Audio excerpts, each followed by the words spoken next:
I'm Angela Pearson with Wallace Pearson Travel, and we're very excited to be with you all this evening. I do want to just quickly introduce Angie Wallace, if anyone doesn't already know her very well. She is by far our expedition guru, always leading our team deeper into the adventure world, so we follow very excitedly. And then also Debbie Kellogg is with us this evening. Eric Pearson's here, but he's hiding. Oh, and here comes Tracy Lynch as well. So we'd like to all say good evening and thank you again for joining us.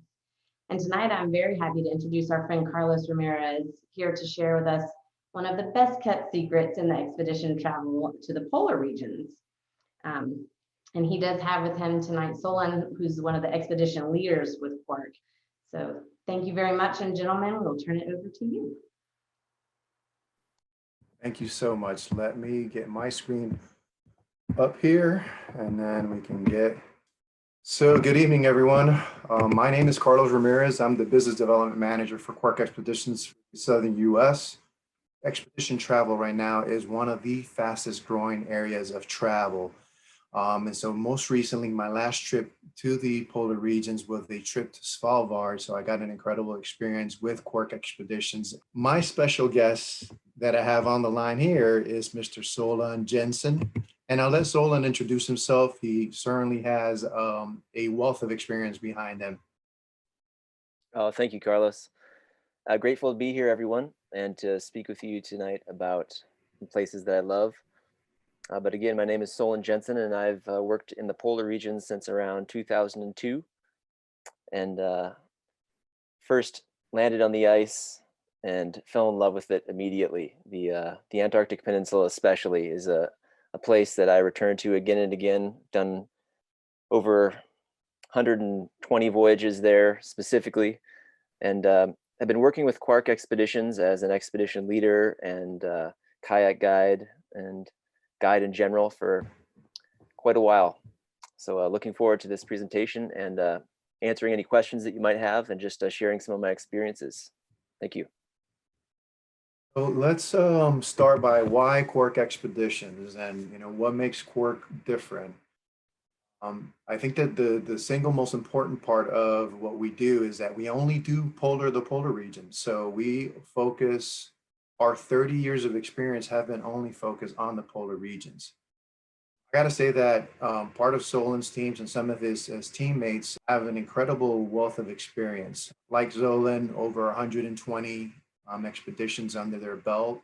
We do more than anybody else when it comes to getting off the ship. Because of our singular experience, we certainly focus all of our trips around getting you deeper into these regions. And by being focused just on the polar regions, we can do so. When it comes to adventure options and doing things off the vessel, we offer more than any other company in the polar regions. We certainly want to immerse you in nature. We deliver the most innovative itinerary. And I think the most important part is the fact that all of our vessels are under 200 passengers. So we have probably the most specialized ships in the polar region, ranging from traditional expedition vessels to luxury type vessels to state-of-the-art vessels like our new ultramarine, and including a nuclear power icebreaker, which we employ for the North Pole. We also have a very comprehensive sustainability strategy in the polar regions. We are the industry leader when it comes to health and safety.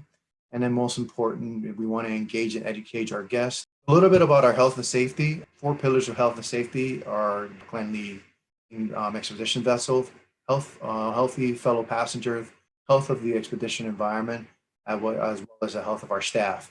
We want to learn more about all of our programs that we're doing, specifically our SAFE program around the new normal and the COVID world. Let's talk a little bit about the fleet. In about a month, we are getting ready to take on this beautiful vessel you see here on the left, which is Ultramarine. She will be 199 guests. She will also have twin Airbus helicopters. These twin Airbus helicopters will allow us to hopefully operate in areas where we can reach 95% of where we visit, wherever we can operate helicopters. Other vessels in our fleet include World Explorer, which is an all-suite, all balcony vessel. Ocean Adventure and Ocean Diamond are some of our past guests' favorites. They're more of your traditional expedition vessels, very comfortable to get down to, whether it's, the Antarctic or the Arctic, and then the 50 years of victory, which is the nuclear power icebreaker. Deliver the most innovative itineraries. And I'll let Solon come in and give you a little idea on how we come up with these incredible itineraries and how we've done our research.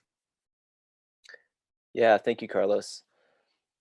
As a field operator myself, as someone whose primary job is to facilitate an experience of these environments that we're going to me, it's extremely important to maximize that experience because we're always confronting the question of time, and it just goes by so fast, and there's so much to experience. So one of the things that Quark has done in our ongoing commitment to innovate itineraries in the polar regions is to send out scouting trips prior to ever sending out commercial trips to some of these new places. I'll give you one example. A few years ago, we were looking ahead at expanding our operations in Arctic Russia. And currently we do operations in Russia. We have our voyages that go to the North Pole on the nuclear icebreaker, Пятьдесят Победы, the 50 years of victory. And it's an extraordinary vessel and amazing to be in the pack ice and in and among the sea ice with that vessel and to see the remote Russian islands. But, Russia in the Arctic takes up most of the Arctic. It's 180 degrees of longitude. So there is a lot of terrain up there to explore. And as we were looking to advance our itinerary offerings into the Kara Sea and some of the other archipelagos, which you may not have even ever heard of. There's an archipelago that is right in the middle of Arctic Russia called Severnaya Zemlya. And this was the last largest territorial land discovery in the world, just about 100 years old. And, these islands are enormous, glacial capped, stronghold for some of the Arctic species that ivory gulls and polar bears. And Quark made a commitment, having never been there before, to send myself and some other expedition guides there to literally just catalog as much as we could to find the places that we would want to return to with people like yourselves. To be able to maximize those experiences. Because when it comes down to it, when we're approaching a new place, we want to be able to take the challenges of weather and work those against our knowledge. And when we're going into a new place, sometimes we have very little knowledge to work with. So that's been an incredible asset. And we have a huge library of resources now for this island archipelagos in the Kara Sea and the Russian Arctic that we didn't have before, which will make for some incredible voyages when we get back there. And I'll just say briefly also, our Greenland Adventure program, which will be operating on the Ultramarine, is a program, again, where we've sent out expedition staff and worked with local communities to develop these programs literally with the communities so that we know that what we're doing there in their backyard is something that they support and want to be part of as well. And some incredible offerings up on the ice cap in Greenland and some overnight camping opportunities and some alpine kayaking opportunities. Again, just having these different ways to experience the environment is something that we're pushing forward as much as we can. Thank you. So as you can see here, we certainly want to specialize, be more than any operator, specialist when it comes to the polar regions. When it comes to also sustainability, it's part of our DNA as well. We eliminated single-use plastics many years ago, and we've been focusing on decreasing emissions in our fleet. As Solon stated, in the Arctic, certainly the Arctic is a vast land. Our focus is mainly on the Canadian high Arctic. We do Western Greenland as well as Southern Greenland, Eastern Greenland, The southern Greenland, as you can see here on the bottom of the map, that's the area that Zolan mentioned that we started operating, or we will be operating ultramarine with basically all the tools that ultramarine carries. We also have itineraries that will combine all of the Arctic. So we will do the three Arctic islands, meaning Iceland, Greenland, as well as Svalbard archipelago. And in Svalbard, we generally travel to the island of Spitsbergen, which is the largest island. And once you land in Longyearbyen, we are able to go in and discover, and that's the itinerary that I personally took. And in the island of Spitsbergen, you'll find more polar bears than you do people living there. Up in the middle here is the geographic North Pole, and that's the trip that Zolan mentioned that we would use, the 50 Years of Victory. And then some of our new Russian high Arctic itineraries would include Novaya Zemlya, Zervanaya Zemlya, as well as Franz Josef Land. So we do the Arctic, but today we wanted to focus on the Antarctic. And so let's get into Antarctica. How do we get there? With Quark, we offer 3 ways to getting down to the Antarctic Peninsula. We offer trips from Ushuaia. We offer trips from Punta Arenas, Chile, as well as Buenos Aires. In most cases, you were either going to be flying into Buenos Aires, Argentina, or into Santiago, Chile, and then you would then be transferred down to Punta Arenas, Chile. What can we see in Antarctica? Now, let Zolan guide us through what you can expect and during this part of the season. Yeah, thank you, Carlos. You know, there is no best time to visit Antarctica. It is always extraordinary to be there. Just the sheer size and magnitude of the landscape, the ice is always, always humbling and extraordinary to witness. The seasonality does present different experiences, though, within that. Early in the season, you have the remnants of winter. And what is that in Antarctica? But for one, the sea ice extent, you know, as Antarctica goes into winter, the ocean around it, the Southern Ocean, begins to freeze, and the surface area of the frozen ocean in the winter at its maximum extent almost doubles the size of Antarctica.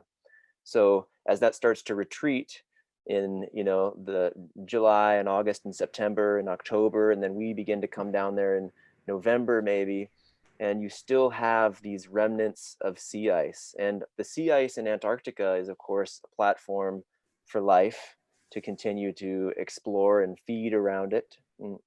Oftentimes, it's a hotbed for the krill populations. They're feeding off of the algae underneath the sea ice. And then from there, everything else is feeding on the krill almost. So the sea ice is one feature of the early season that's very special and unique.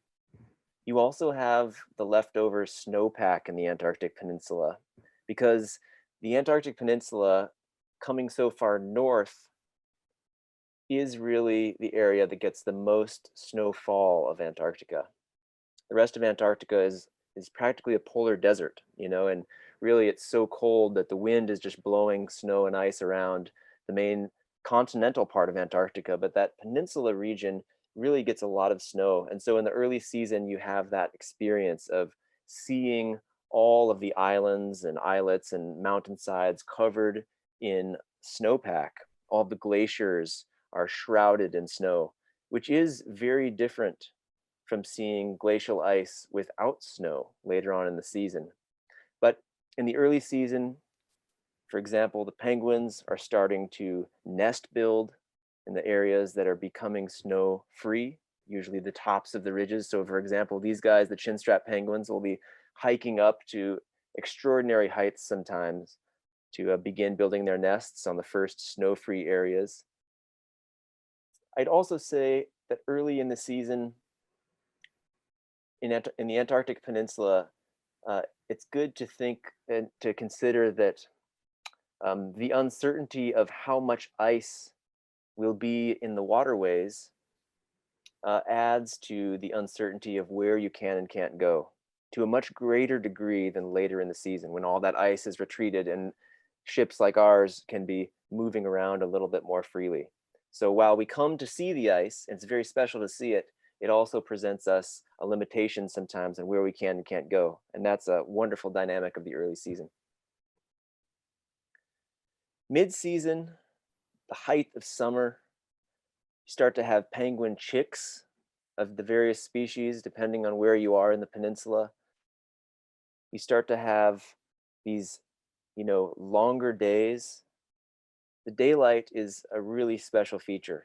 Sometimes the sun won't be going down until, nearly midnight and up well before any of us want to be getting up. But as a result, you have these incredible, incredible displays of light throughout the high evening and early morning. I think one of the features of the mid-season as well is the arrival of marine mammals that migrate. There's a few marine mammals that stay there year round. The Weddell seal is probably the most noted. But a lot of the whales that end up being utilizing the Antarctic Peninsula for their feeding ground this time of year start to arrive in that mid-season zone. And then, of course, the late season is a time when that snow is retreated, so you have a little bit more, the snow on the land has retreated, so you have a little bit more freedom to move around on land than you do earlier in the season in that way. And most of the Antarctic Peninsula is covered in ice, glacial ice. So the places that we do have the opportunity to get out and move around are very special for that reason, because they're so few and far between. And that later in the season time is a time when you have a little bit more ability to do so freely. You also have kind of the height of the marine mammal feeding time. That late season time is kind of the peak for when things like humpback whales are feeding. It's kind of the peak of the krill bloom in many ways. We also sometimes see whales like minke whales, sometimes the orca, which is technically a dolphin, but there's 4 different ecotypes of orca that can be found in the Southern Ocean and sometimes around the Antarctic Peninsula, especially 1 or 2 of them. But one of the coolest things about the end of the season, this sort of end period, is that the ice, the sea ice specifically, does retreat. It melts. And so you have this ability to explore a little bit further south or explore a little bit deeper into some of these vast fjords that make up the Antarctic Peninsula west coast. So for example, this is the time of year that we do, and also the mid-season as well, we do our voyages to the Circle, the Antarctic Circle. And we'll talk a little bit more about the Antarctic Circle perhaps in a later slide, but getting into the deep south is very special. And each of these places are areas that deserve, entire series of presentations on their own. There's just so much to learn and explore. So South Georgia, the Falkland Islands, I'll say specifically South Georgia here, is one of the peri-Antarctic islands. It's one of these islands that's just cast off in the middle of the vast Southern Ocean. And you can see, mountainous, glaciated, snow-capped island.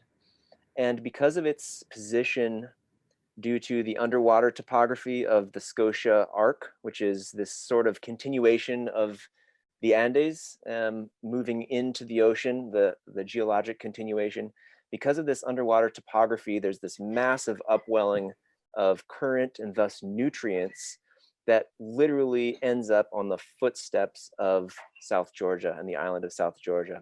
So what does that mean? It is a home to millions and millions of seabirds.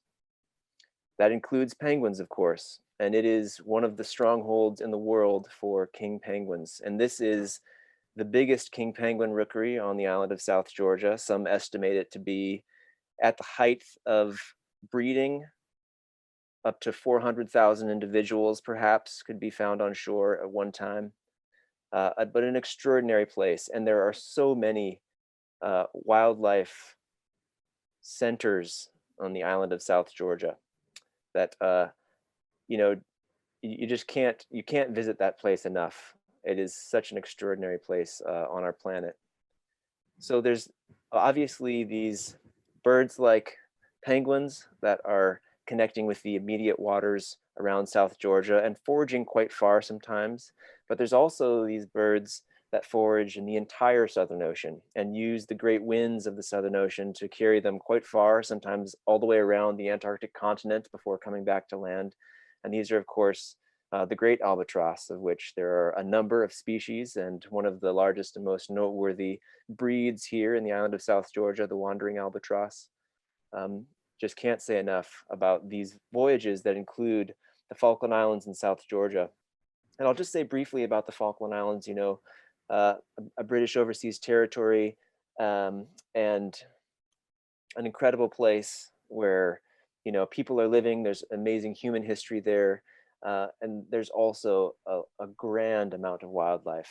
A few species of penguins that it's very difficult to see elsewhere. For example, the rockhopper penguin, a very charismatic penguin, can be found there, as well as many albatross and seals and dolphin species as well. So incredible places to visit. It tacks on some days to your trip. If you come down to the Southern Ocean to travel and your interest is in Antarctica, and you don't know exactly the limitations on your time, I suggest you at least consider the Falklands and South Georgia voyages, which include Antarctica. And they're a little bit longer, but sometimes just worth it for those who are interested in this sort of thing. And we do have a variety of trips that will include the Falklands and South Georgia, and then down the peninsula, as well as, bypassing the Falklands and then combining South Georgia with the peninsula. And because of our introduction of ultramarine coming up here, we decided to diversify our offerings and now offer Patagonia. And so some of the most incredible glacier systems were all down in Patagonia. In these areas, it will allow us to also, whenever we can, operate the helicopter. And so as you can see here, these are all our routes that we operate. So we offer several ways to get down to the peninsula. And I'll skip through some of this because I know we've talked about some of the wildlife in the peninsula. So for those folks that have never heard of the Drake Passage, it can be the Drake Lake or the Drake Shake. For those guests that are susceptible to motion sickness or you're short on time, we do operate a fly cruise program where you would fly down from Santiago, Chile, down to Punta Arenas, and then you would board two charter planes that we operate from Punta Arenas, Chile. And you will board the plane, ship will sail down to King George Island, and then we will fly you down to King George Island, and then you will begin your adventure there. Best thing about this is that we've had a pretty good success rate. It's still an expedition trying to get down there, even via an airplane, because there's a lot of rough weather, even in the air. There's lots of fog, and so it can be as expedition-like as it is crossing the Drake. And so we've had a success factor of about 95 percentile that we've been able to operate these flights down to King George Island.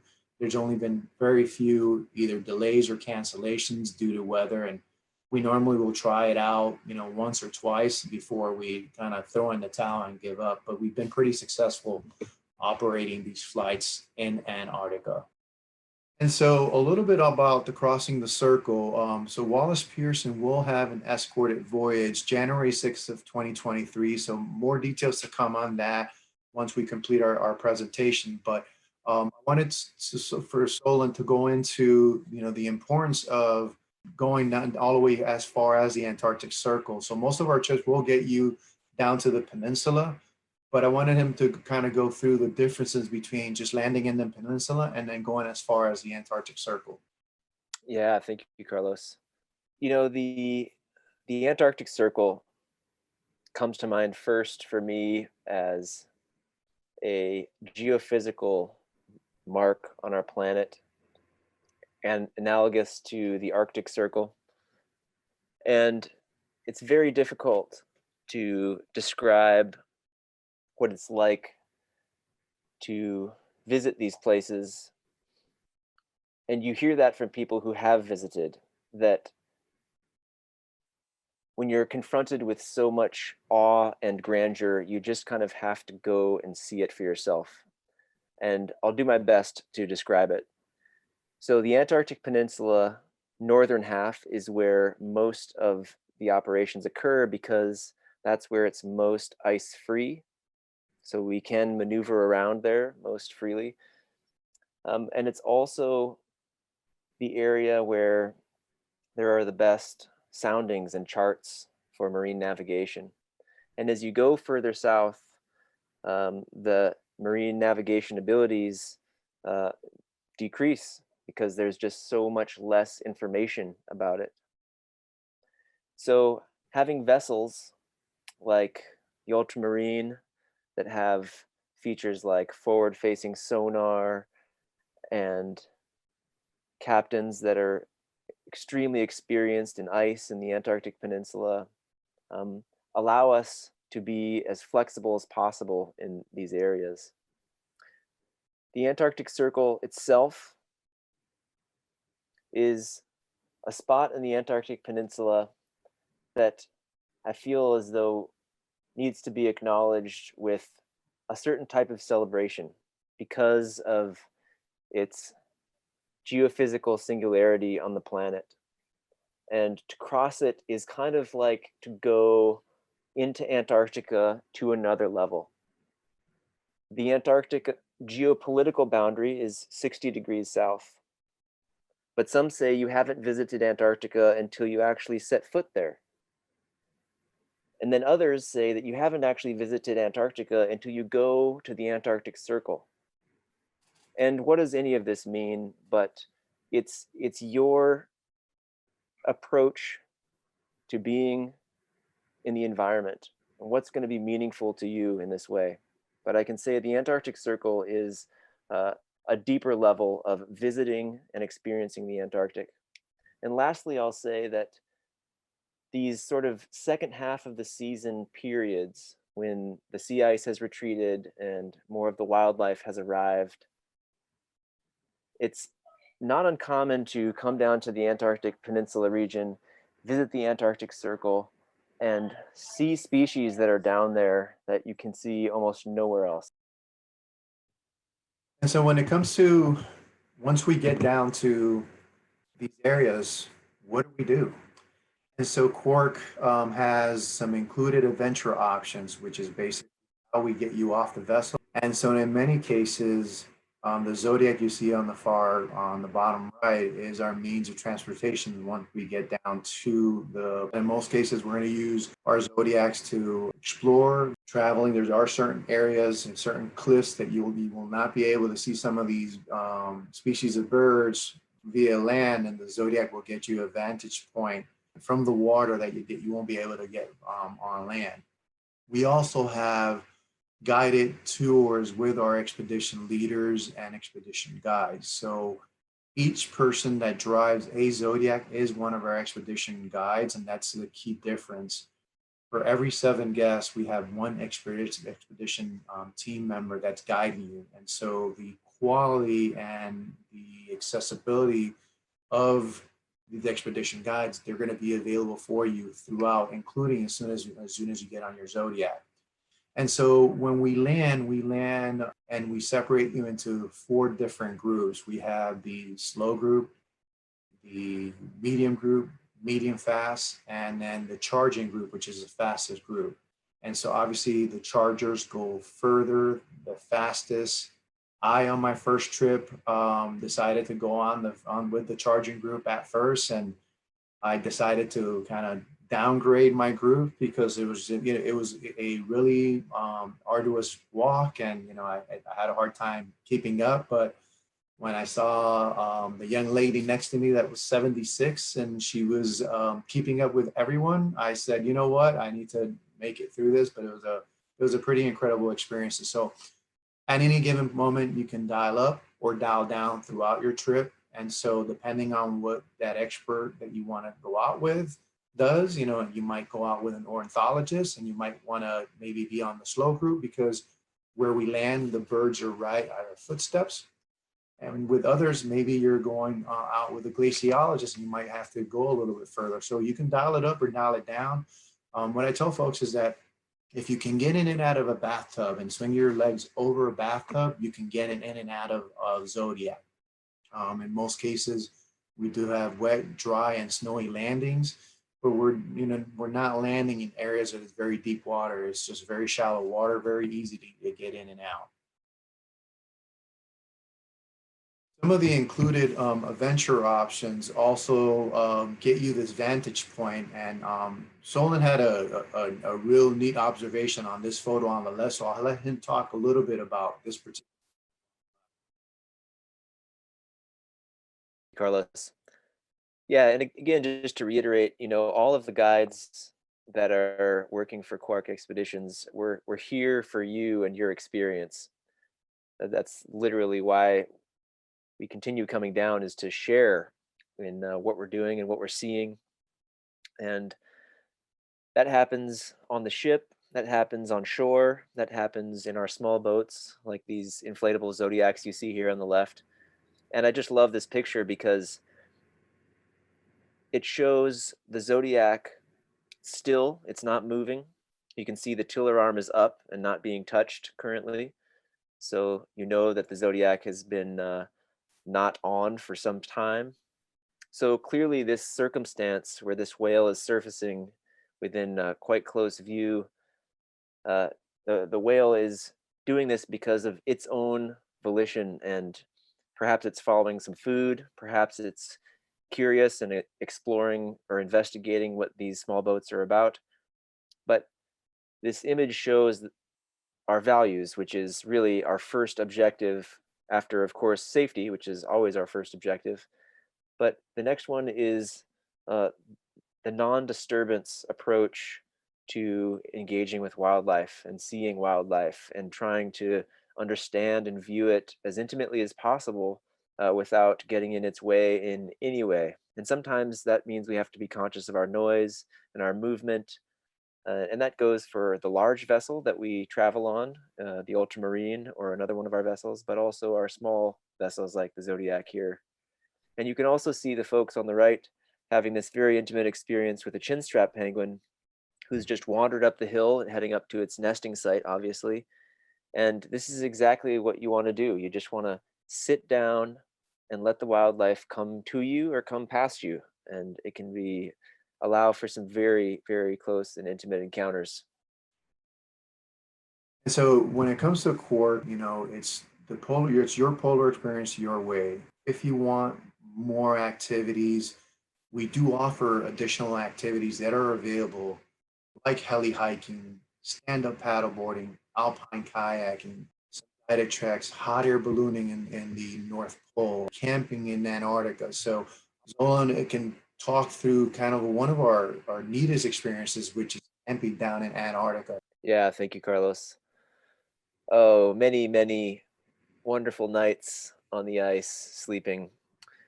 So camping on Antarctica is one of the things that we offer to as an extra paid adventure option. And this experience, at first thought for some might seem extreme. And I'll say that the place is extreme, but how we do it is not extreme. We have selected sites for this activity that, are free of any risk of, for example, crevasse or avalanche. So there's always just snow to sleep on. And it's really just about extending your time and experience in the environment, and perhaps with someone like a family member or a friend. I can say that, logistically, we have dinner, and then those who are camping on a particular night that we've assessed as having appropriately good enough weather, which is usually anything that's not super windy, and clear skies is the best, of course, as well. So we're looking for those nights. But after dinner, the campers head ashore and set up camp, which involves receiving your bivy bag and mattress and stamping out your sleeping area in the snow, making it nice and flat and comfortable, maybe digging out a little wallow, if you will, if you're feeling like an animal. And then we usually have just a few small activities to bring people together, but also to be able to allow you some alone time to be able to be out in that extended period of time. And especially, as I was saying earlier, the most incredible thing about sleeping out is not sleeping and being awake in these odd hours of late evening and early morning and seeing the light in the Antarctic Peninsula and these vast glacial walls. It's really quite something. And then we come and pick up the campers before breakfast and back on board for breakfast, and then on with our excursions and itinerary for the rest of the day.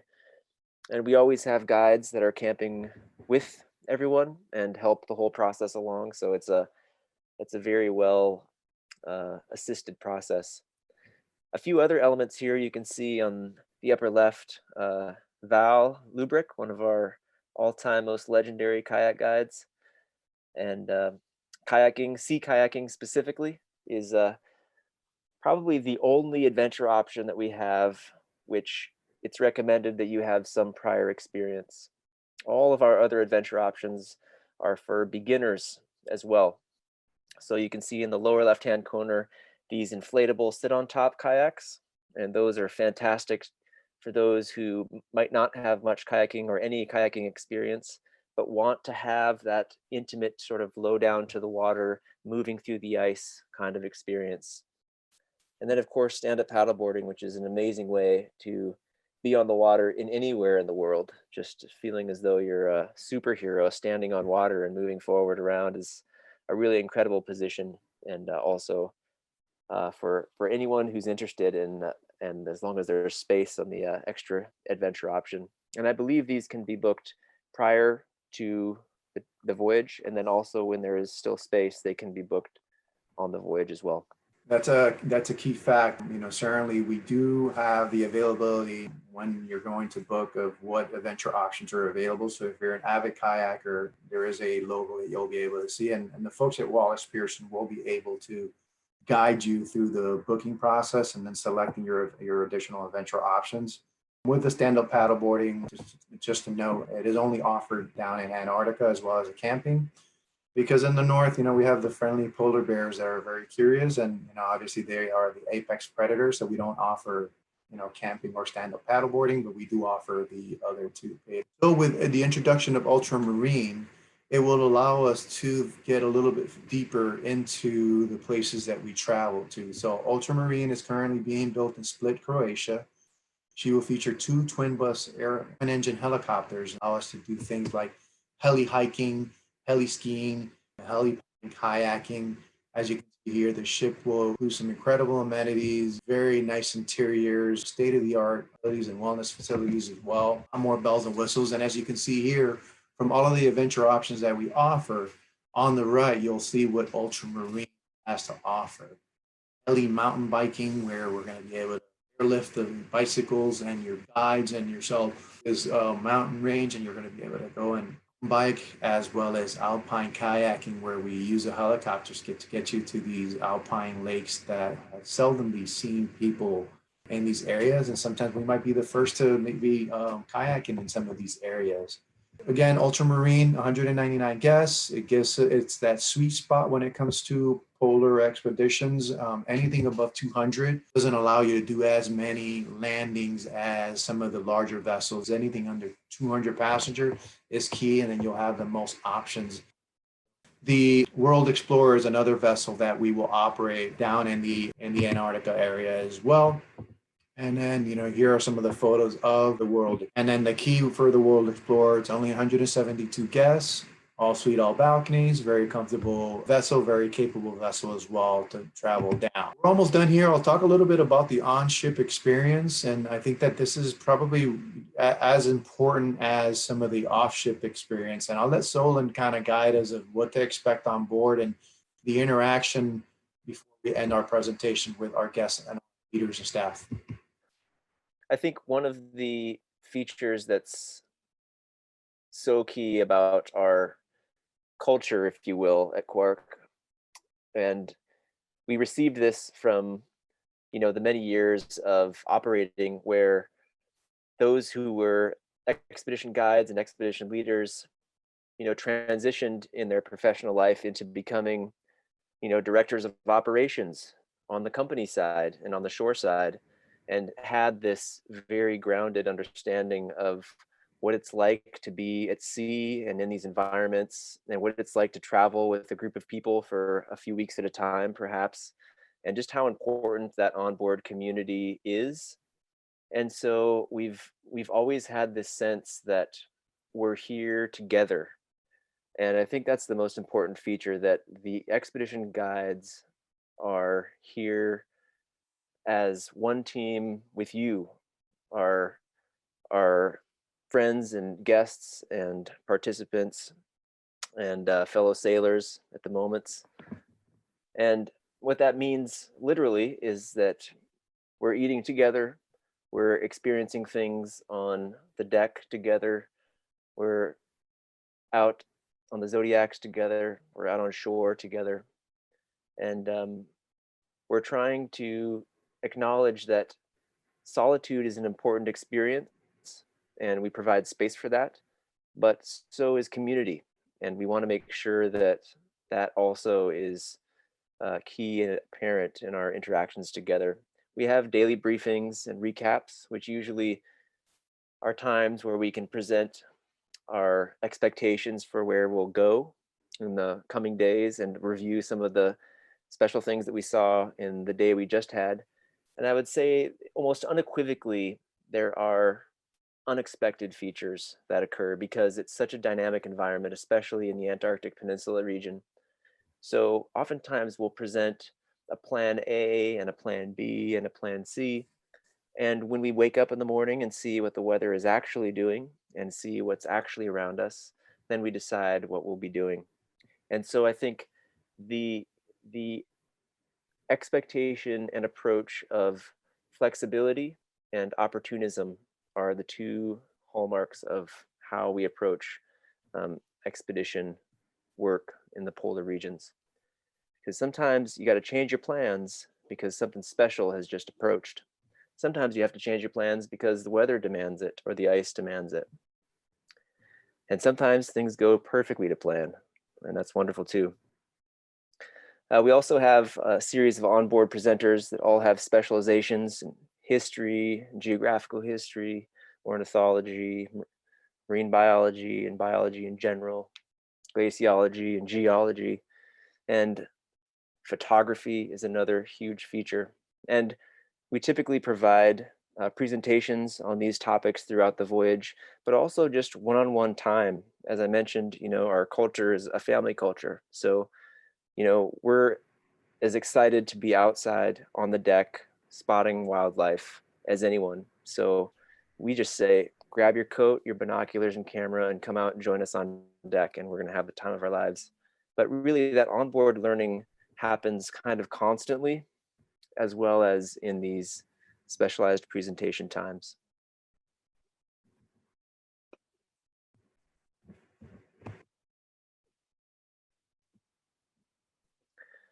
The platform of the ship is, I would say, the best platform for viewing wildlife of this nature. And in this picture, you can see a series of whale blows in the distance, and also a whale which is approaching, or at least maneuvering in the direction of where this picture is taken from. And it's clearly on one of the upper decks of a vessel.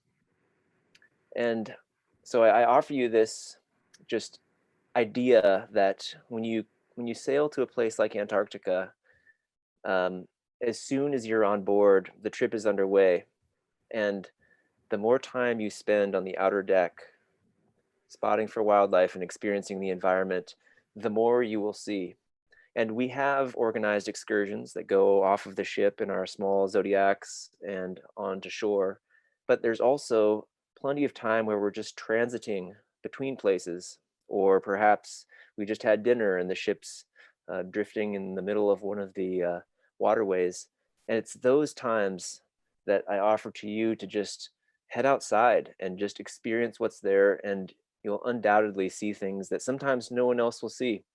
There's actually a funny uh, joke comment that one of our marine biologists likes to make when she's trying to make this point of utilizing the space of the ship as one of your observation platforms.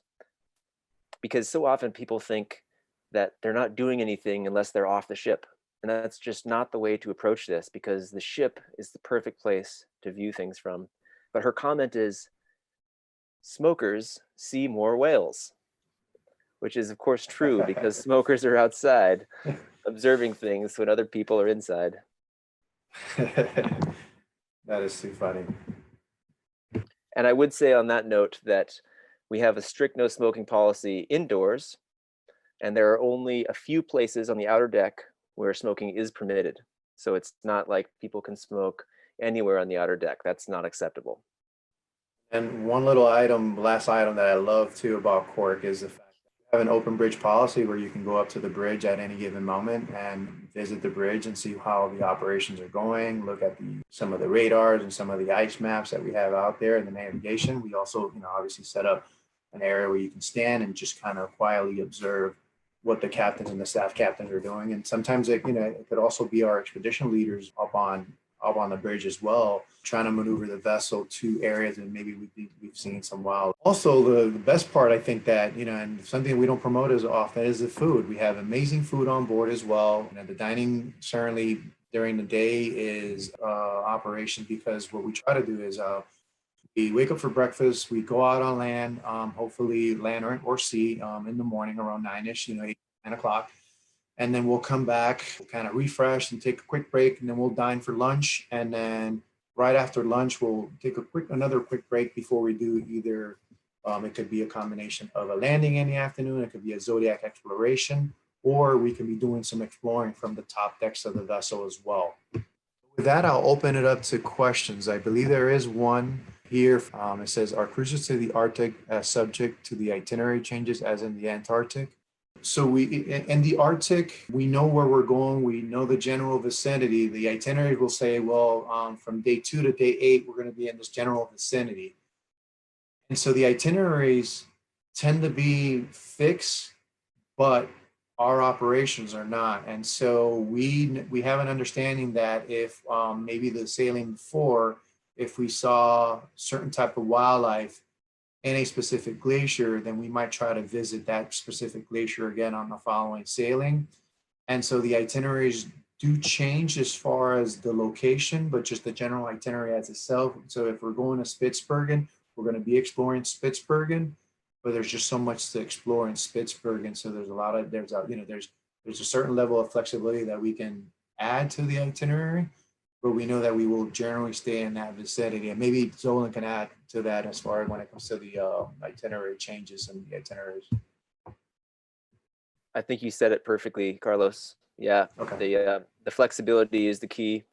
And if there's a specific place within a specific itinerary that you're interested in visiting, I think it's important to note that to your travel advisor, whoever you're working with, because sometimes the level of flexibility that we experience when we're actually operating means that we might not visit all of the places that are shown in the brochure. That's just a reality of operating in the polar regions. So if there is a particular location that is extremely important for you, it's important to know that in advance. And maybe your travel advisor can help you figure out the best way to maximize the chance to be able to visit that spot. Like maybe it's more likely earlier in the season versus later in the season, for example.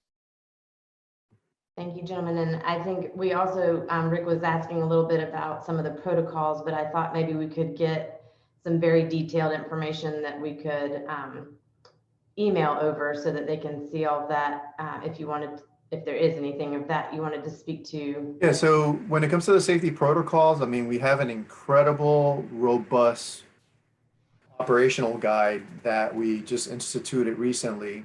you know, around testing, around everything that's going to be required to travel when things, you know, get ramped back, we ramp back up to operations. And so, you know, at Quark, we've decided, you know, unfortunately, we haven't operated for an entire year now. And so we've had a year to learn more about what other brands are doing, what other companies are doing, learning from the different governments and the different municipalities that we visit, and then learning from the health experts. And so I believe that we have probably one of the most robust plans in place.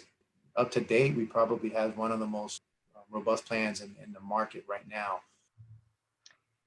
Gentlemen, we are also obviously very excited about the fact that you have the helicopters. That's such a unique opportunity that really I don't think any of your other friends in the polar regions offer. Can you give us a little bit more detail? How many passengers can travel in the helicopters at a time?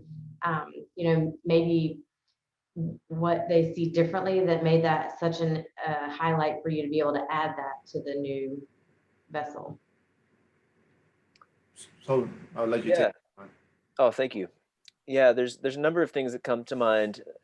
So these helicopters can be configured differently for the seating, and the ways that we're envisioning is approximately 8 or 9 individuals. Uh, with 8, everyone has a window seat, and with 9, there'd be one that has access to 2 windows because they are very small, and that would just be depending on what our particular operations are.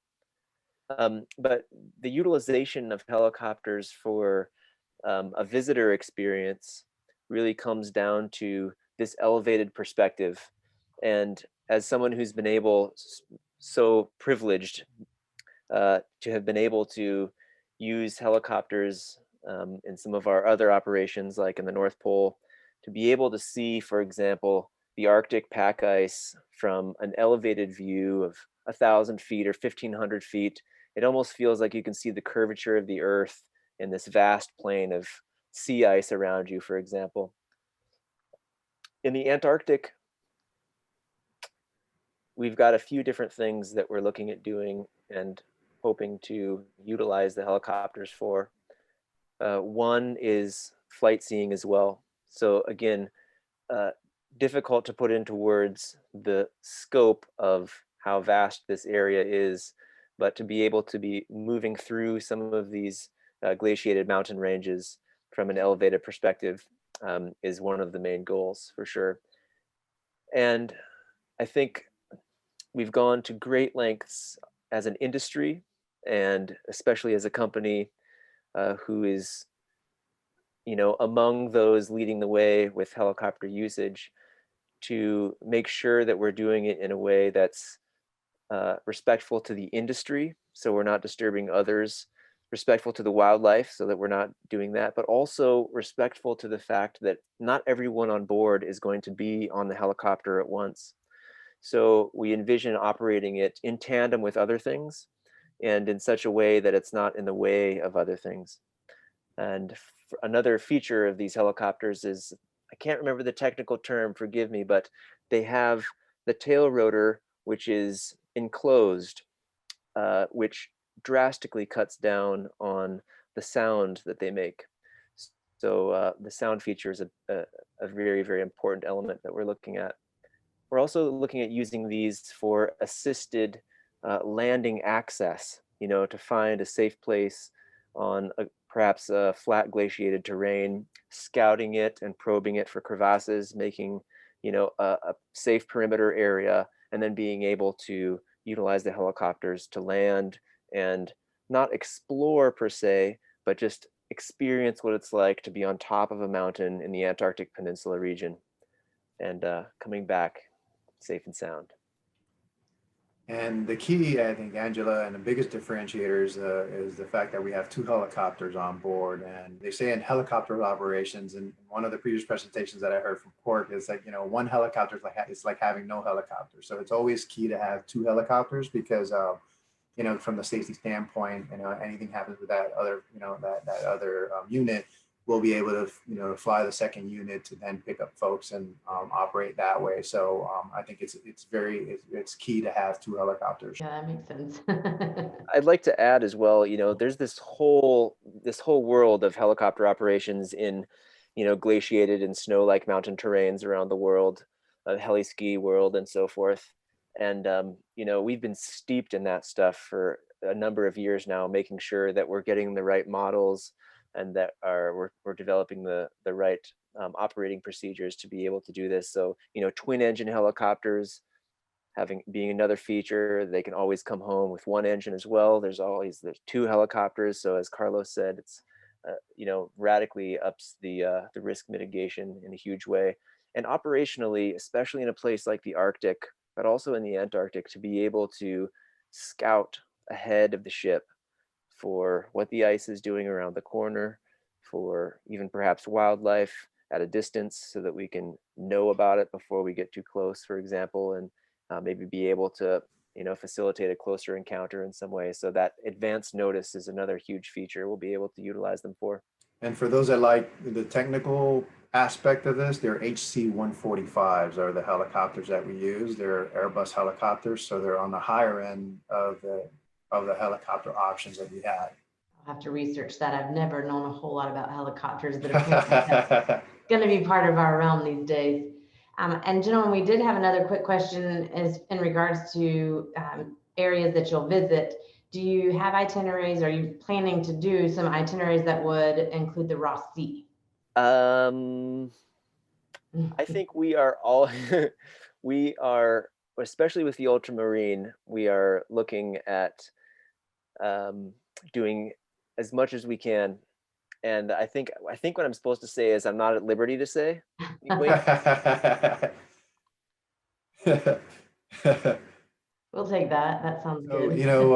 We've been innovative in our approach, and so we'll continue to innovate. And honestly, when the time comes, and we're going to be also, we're going to be continuously be hopefully coming up with newer itineraries and maybe revisiting older itineraries. Like Snow Hill was one itinerary that we ran, and we all obviously have to use an icebreaker down there, but never leave out the fact that we might be able to go back and repurpose some of our old itineraries, or maybe do something new. I think that the flexibility of having a vessel like ultramarine will allow us to do a little more and get a little bit further, but more to come without kind of showing our cards here. Okay. Fair enough. And I'll just add to that I think our company's made up of people who are hungry for this sort of thing. Mm-hmm. So we're always watching for the next opportunity that's feasible and viable, and where all of the elements of the equation are in place for us to be able to do something like you're suggesting. And responsibly. One other question we have, timing and natural cycles are an issue. He states, are there cruise itineraries where viewing polar bears and the northern lights are reasonably possible? Was the question seeing polar bears illuminated by the northern lights? Because that's what I was thinking, and I was thinking that would be amazing. That would be amazing. But on the same itinerary, I think is quite reasonable to imagine. Yeah. Beautiful. And then there's a question about emperor penguins. And so with the emperor, they're the most elusive. And I mentioned the Snow Hill itineraries that we ran in the past. Certainly the pack of ice in that area to go down a Snow Hill and see the emperor penguins can be very treacherous and very thick. And so in most cases, you're going to need a very, all of our vessels are the strongest ice class vessels you can before you get to an icebreaker. But in most cases for the emperor penguins, I believe that you'll need an icebreaker to get down there. It's funny because the helis, theoretically, we can probably get down to see the emperor penguins via helicopters, but at this point in time, we are just ramping up our operations, and stay tuned. That's all I can say. I don't know if Zolan has any more secrets that he can have, but I think hopefully I kept it up to the point where, there's a possibility, we're going to also, we're going to continue to kind of, push through, but stay tuned. I like teasers. Teasers are good. And One other question that we did have is in regards to, there are some of us that like to do multi-gen trips, and there's others that prefer to steer clear. What do you all typically, how is your policy typically for children and families? That's a great question. So the age range that we will accept, or the youngest age range, is 8 and above. So 8 to 80 something is what I had on my particular voyage. And so the youngest we can accept a child would be 8 years old. And so it's more for like the safety, and obviously some of these itineraries can be a little more rugged. But I love this question because we do very well when it comes to multi-generational families. I am currently facilitating a pretty large family of about 37 guests, where grandma is the matriarch of the family, and she's in her 80s and she wants to do a really cool and exciting trip with the entire family. And they range from roughly 9 years old to 80 something years old. They're all traveling together. We're putting together a really nice itinerary for them. They've chosen their itinerary, but as far as what their onboard expectations are, we're putting things together that, they might expect on board, like get-togethers and things like that. And they're even bringing their own photographer, and they're gonna put together a photo book for the entire family. One of these coffee table books. So we've really thought through pretty much everything that we can include for this family to make it an incredible trip. And I think that if there's something really neat about our expeditions, is the fact that it's just the educational piece for young kids. You don't really see a lot of kids interested in these types of trips, and the fact that you can completely disconnect from the devices, getting away from these things, Yeah. enjoying nature, enjoying, being completely away from, well, not so much society, but away from all the technology and everything. It's life changing. Certainly, an incredible trip to take, specifically with, multi-generational families. And I think that's one thing we really love working with companies such as yourselves, is the fact that you not only are able to, but you're willing to think outside of the box and help us create very customized experiences for people. Because, being a small local business, we really think that relationships are key. And we like to specialize in our clients and then have all the right connections with our travel suppliers such as yourselves, so that we can really put together like a perfect experience for each different type of travel that they're looking to take on that particular trip. And I think Sola mentioned that, once you're on board, you are family. We all get as excited to find that first polar bear, or it could be just a reindeer that looks like a polar bear. But, we're just as excited, and, there's always that challenge of, all right, who's going to be the first to see, this type of wildlife. And so there's, certainly it is a family environment on our product and back at home at our headquarters in Toronto. And one of the things that I wanted to address also is the fact that, Quark is a small company. We've been around for 30 years, but we are owned by a company called one of the most experiential travel companies in the world when it comes to different experiential brands. We're also, our parent company is owned by KKR, which is an investment group, one of the top 4 in the world when it comes to private investment groups. So when you look at, is my investment safe with Quark? It's absolutely safe, because we are backed by, a very powerful company that is looking to actually grow after this, pandemic period versus, go under. And so certainly Quark is growing. It tells you a lot by us continuing our new build program and continuing, the completion of Ultramarine. And so hopefully from there, we'll be looking at other sister ships for Ultramarine, but we're very excited to take our first new build and go from there. Yeah, we're excited for you as well. Well, I think that we have reached all the questions so far. If anyone has anything else, feel free to type them in, but otherwise, we'll just be looking forward to following up with everyone and hopefully get everyone on to spend some time with Solon and team. And we thank Carlos very much for taking the time and making some introductions for us. And we enjoyed the evening very much, gentlemen. Thanks so much, gentlemen. Have a great evening. Thank Thank you you so very much. Appreciate you. Thank you. Farewell, everyone. Bye-bye. Bye.